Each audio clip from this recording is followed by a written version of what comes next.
Actually, what we did, we agreed last night that because I often get asked to talk about Godwin's law, and Mike Masnick often gets asked to talk about the Streisand effect, that we would each talk about the other person's subject.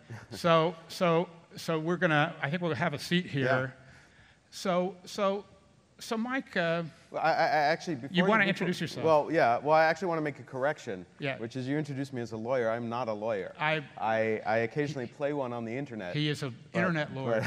Well, no, don't say that. But I am not a lawyer. That's sort of the important thing. I don't want to misrepresent the legal profession. But you've actually corrected my legal analysis once or twice, so I thought you were a lawyer. All right. Thank you for correcting that. No problem.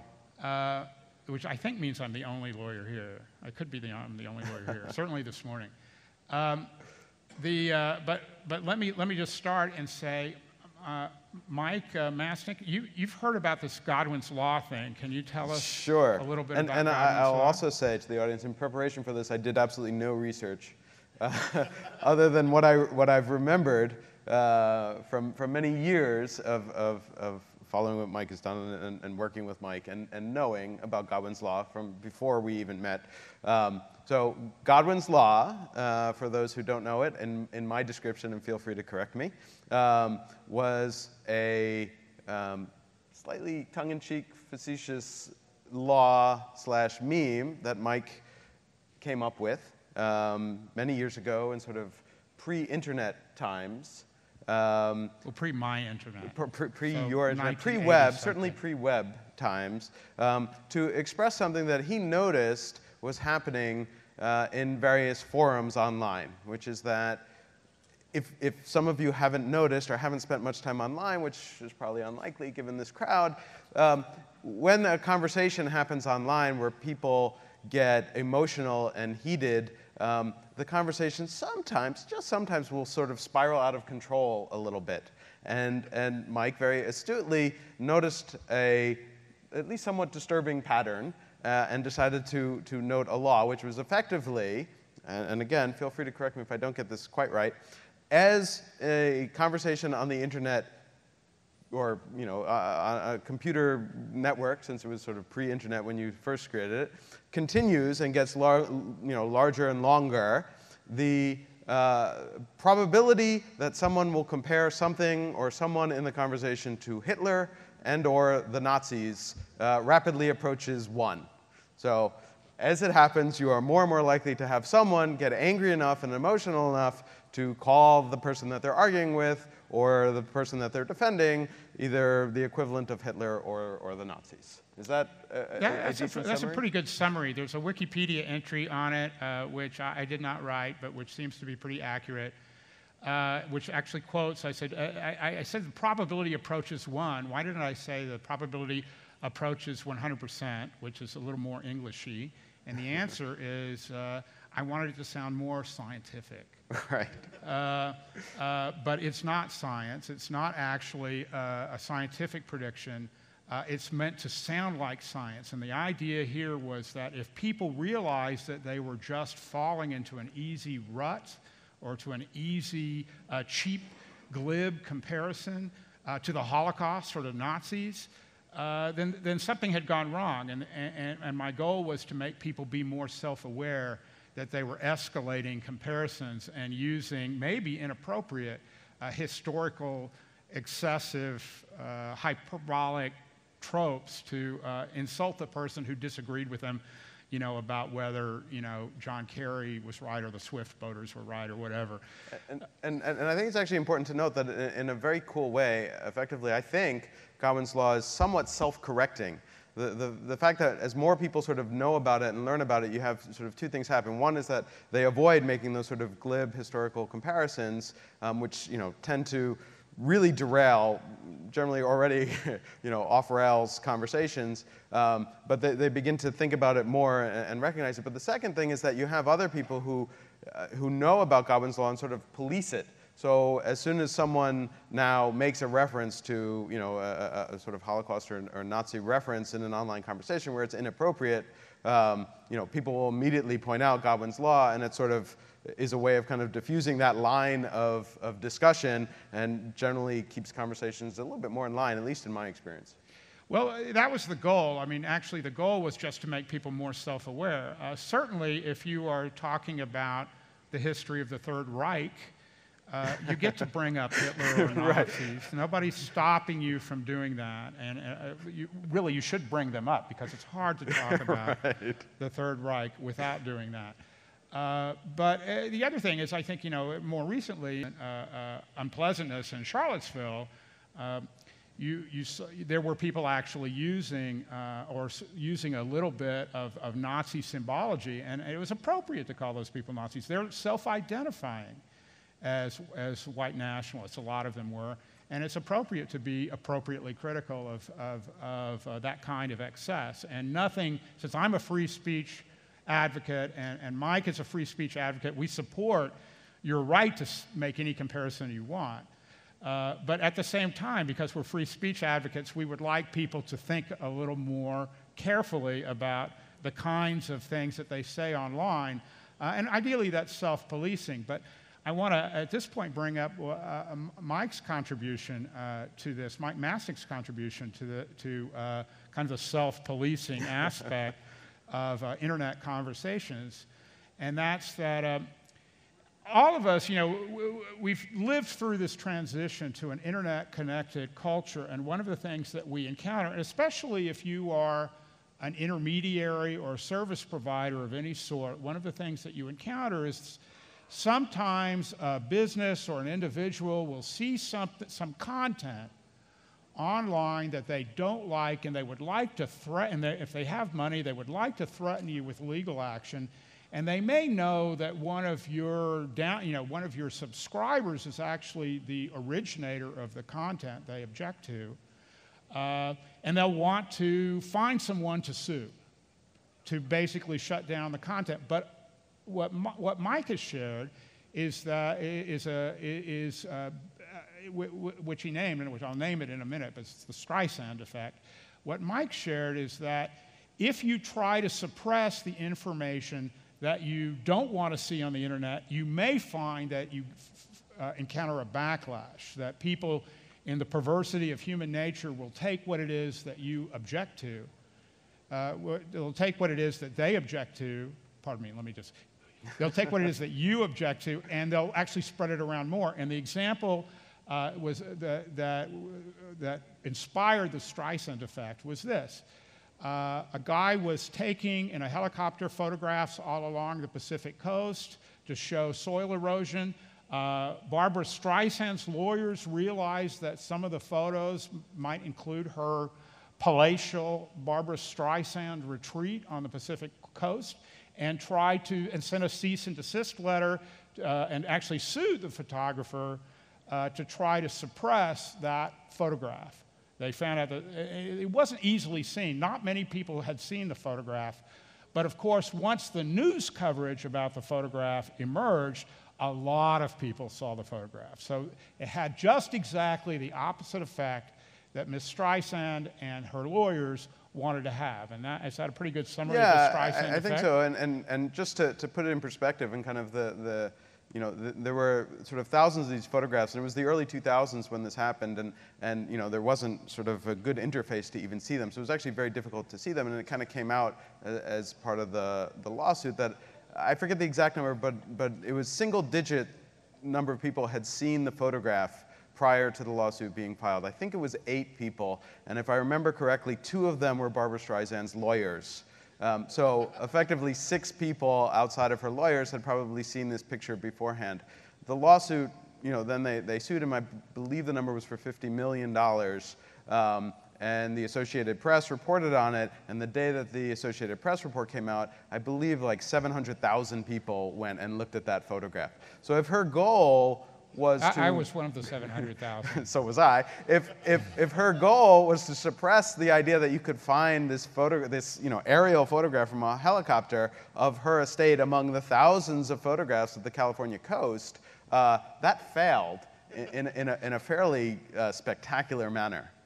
Yeah, you have to wonder about what the correspondence between Barbara Streisand and her lawyers looked like after hundreds of thousands of more people saw the photograph as a result of, I mean, let's say, I don't know if they're still her lawyers, but I would say there is at least some chance that she reviewed her relationship with those lawyers after this happened. And one of the things I think that, you know, we've encountered over the course of the years that I developed Godwin's Law and that Mike developed the Streisand effect, or named the Streisand effect, we get asked a lot about these very phenomena. And maybe you want to talk a little bit about being a witness, or... Yeah, I mean, in a variety of different ways. Suddenly, like, you know, when this kind of thing happens, and you know, part of the reason why I called it an effect is that we were seeing it over and over again. And honestly, you know, sort of part of the, and I named it as a joke, and I never quite thought it would take off, especially to the level that it has taken off. But part of the goal with that, of it was basically to act as a warning, a sort of similar self-policing kind of thing. The more people who are sort of aware of that, you know, maybe lawyers would think twice. You know, and I think sort of what, at least my sense is what happened was, historically, lawyers knew that if you sent a really sort of scary sounding letter that had lots of legalese and threats, even if there was no legal basis for it, a lot of people would just like freak out and take down content. But the internet sort of made it much easier to then promote the fact that somebody was threatening you and therefore drive so much more attention to it. And I sort of wanted to reinforce the point, especially to lawyers, that like maybe that's not the best decision, because it may backfire in a really big way. And then, you know, now, so like anytime this kind of thing happens where people try and suppress information, you know, at one point, probably about 6 or 7 years ago, there was an article, and I forget where it was, that declared that, you know, the Streisand effect, everyone knew it now, and therefore there were no more sort of, you know, bogus takedowns being issued. That's so not true. which is not true, because I think I linked to that article, you know, the following week, with the story of another, you know, ridiculous threat letter trying to suppress certain information that was suddenly getting it a lot more attention. And so, yeah, I've sort of become this accidental expert on the failure to suppress information. Do you want to talk a little bit about publishing the threat letters? You know, one of the wonders of the internet is the ability that you can then take these things and actually publicize the threats and get more attention for it. And you know, and I think to some extent, you know, certainly with some lawyers, it has helped, and some companies and some individuals who get upset about content online, they actually do begin to think twice. And you have some lawyers who are very knowledgeable about this stuff and certainly recommend that clients don't, with the recognition that, you know, if you send a ridiculous threat, that you're going to get publicity for sending a ridiculous threat, and it's going to look very bad. Right. So I have two very brief examples of that. One is that in 2010, I was the general counsel for Wikimedia Foundation, which is to say I was the lawyer for Wikipedia, and the FBI sent a letter demanding that we remove the FBI seal from the Wikipedia article on the FBI. And I knew, as a lawyer, that the seal is not intellectual property that's protected, but there is a statute about using it fraudulently. But they tried to invoke that statute, but Wikipedia wasn't trying to defraud anyone. It was just a general information article about the Federal Bureau of Investigation. And one thing I also knew was that government seals are not protected as intellectual property. So I knew that there was a kind of a bogusness about the FBI letter. So what I did, of course, is I responded with a letter in which I made fun of the FBI, which I don't advise anyone else to do that. It was a very good letter. You know, it's not something that I would recommend as your first line of defense, but it was warranted. But I knew because of the Streisand effect, I knew that by publishing the letter and making them look bad, I would increase the number of people who looked at the FBI seal. The New York Times reproduced the FBI seal for that when they wrote about that story. I knew that the FBI seal was going to be all over the place, which it was. So they duplicated it. All the news reports duplicated it. And I also knew that other people would duplicate it because I made fun of the FBI. And I cleared this with my boss. I mean, it was very, very due diligent and responsible. The second thing, so that was one example of using the Streisand effect. And the second thing was, at various times as Wikipedia's lawyer, I had to protect Wikipedia's, it's up, it seems to be working. I had to protect Wikipedia's registered trademarks. And I knew that when I sent a lawyer letter to the people who were, at least we thought, infringers of the Wikipedia registered trademarks, I wrote the nicest, sweetest, most conciliatory, I'm so sorry that we have to ask you to do this letter, that, because I knew that there was a really good chance that my demand letter was going to be published. Yeah. And so the letter was deliberately nice and polite and gentle so that we did not look bad or heavy-handed, even though we had to ask them to not infringe. And I think, yeah, there's been an increase in that kind of approach, which I think, is just a better approach in general. I mean, it's just, sort of a standard thing, start out being nice. But again, it was sort of this historical thing where I think a lot of lawyers, you went to law school, I didn't, but a lot of lawyers seem to have learned at some point in their career that you start with the most extreme antagonistic position in order to sort of stake out your territory, and that led to this situation where they would, demand takedowns and put in all sorts of ridiculous threats. They would demand that you promise that your unborn grandchildren would never infringe either. I mean, it's just ridiculously overreaching. Yeah. So you may want to talk about, I think one thing that we want to talk about, in the 5 or 4.5 minutes that we have left is the fact that we came up with these ideas independently, Godwin's law and the Streisand effect, but we both kind of knew that they were successes because other people started quoting them. We didn't have to step in and say, this is the Streisand effect, or this is an example of Godwin's law. Other people, and I mostly don't ever say it now. Yeah, I almost never use it. Every once in a while, like if it really calls for it, I'll mention it. But other people sort of completely ran with the Streisand effect. In my case, I named it as a joke and mentioned it a few times at the beginning, and then sort of forgot about it. And then suddenly other people started doing it. Somebody registered the StreisandEffect.com. It's not me. I don't know who has it. And I don't know if they still do it. I haven't looked in a really long time. But they used to catalog all these examples of it. I had nothing to do with it. But what happened in my case, and I'll let Mike talk about what happened in his case, was a couple of years after I first called it that and had sort of forgotten about it, suddenly there was a Forbes article that took it and had this whole article about the Streisand effect and how important it was to understand why it's damaging to try and take down information that shouldn't be taken down.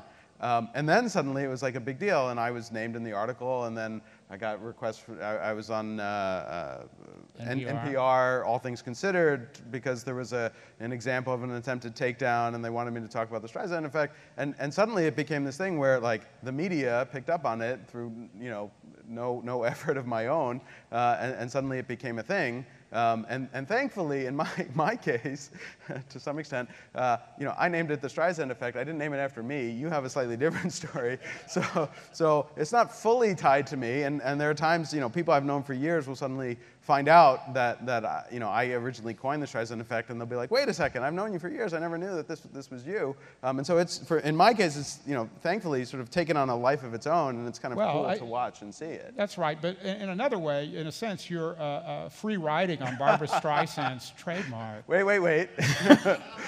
Because the lawyer, as a lawyer, you sure you should be saying things like that? No, I can say it. Oh, we're not going to get you sued. I think the moment in which Barbara Streisand was ever going to sue you has passed. Yeah, there are statute of limitations issues there. And also, I'm not too worried about Hitler suing me.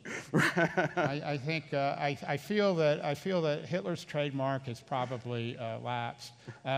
I know that we've both had the experience of having mainstream media, print media or broadcast media pick up our stories about how we've had these self-propagating ideas on the internet. And then I had an interview a few years ago where I guess it was New York Magazine said, how do you feel about the fact that, your obituary is going to have Godwin's law in the first line. It's going to mention your comparisons to Hitler and the Nazis in the first line of your obituary. And my first reaction was, isn't it a little soon to ask me about what I think my obituary is going to look like? I said, I'm still alive, and I am still working, and I plan to do some more work. So I told him, I said, I think if I work very hard, I might be able to push it down into the second line. If I do a few more things, maybe I'll be lucky enough to push it down into the second line. So I know we're running out of time. I want to ask you a question. This can be kind of a final question, I guess, which is, do you think in the few decades since you first coined it and since Godwin's law became so popular and so well known that the law still holds? Do you think the fact that the law is out there and it's become knowledgeable and I talked about how it was self-correcting earlier, but do you actually think that the law is still valid? Or do you need to do an amendment? Right. Well, that's a great question, and I get that question all the time. And so a lot of people say, well, can't you repeal Godwin's law, or can't you suspend Godwin's law? And my answer, because remember, it's a pseudo-scientific law, is that it's not that kind of law. It's not a legal, it's more like the second law of thermodynamics. At least I pretend that it's an inevitable thing. But what I do also is point out, some people think that the conversation is over when Hitler or Nazi comparisons come up. Sometimes it's not over. Sometimes, of course, it is relevant to bring up those comparisons. And one of the things that I've said again and again is if particular political dialogues in the world that we live in now become heated and we see those comparisons, that's confirmation of Godwin's law, because we've been now on the internet for 25 or more years. And so, of course, we're seeing, as more and more people get online, we see their tendency towards rhetorical excess. And Godwin's law, I think, still works to make people more thoughtful about that terrible period in our history and those terrible people and the terrible things that happened, so that when you want to compare someone you disagree with to Hitler or to Nazis, except for maybe grammar Nazis or the suit Nazi, that you at least think twice. And if you think twice, then I think the law still works. Great. There's a question? Somebody said there's a question. So ask a question. I want to ask, you mentioned the Streisand effect in Godwin's law. Right. How do you think that changes in today's feudal internet, where you have, instead of this big, federated, open, interconnected thing, you have a handful of large silos that are very controlled, very centralized? Do you think the Streisand effect especially, does it survive? Sure. Let me just repeat the question. Yeah, it's about siloed information resources. The internet, of course, stretches across and interconnects a whole bunch of different resources. So within a more siloed ecosystem, does the Streisand effect hold? Right. So the question is basically, does the Streisand effect hold in an age of Facebook? Right. I mean, that's, I guess, the summary of the question. I think it still does, and we certainly see. There are some different aspects to it that become trickier because, as opposed to when I sort of first coined it, takedowns were sort of more general. You would sort of send this nasty note, and you were sort of arguing for, usually it was directly to the person who had made the speech. Over time, it certainly has increasingly been targeting intermediaries, hosting companies, service providers, whoever it might be. This is some of what I'll be talking about later in the keynote. And so now you have a situation where you have like Facebook, which is like this kind of all-seeing God over anything that is in its content, and so it will suppress and take down information. All these platforms for various reasons, some of which are perfectly legitimate. But I think on the whole it still holds. And what you see is, while you do have those silos, you do also have enough other silos that if somebody gets content that shouldn't have been taken down from Facebook, for example.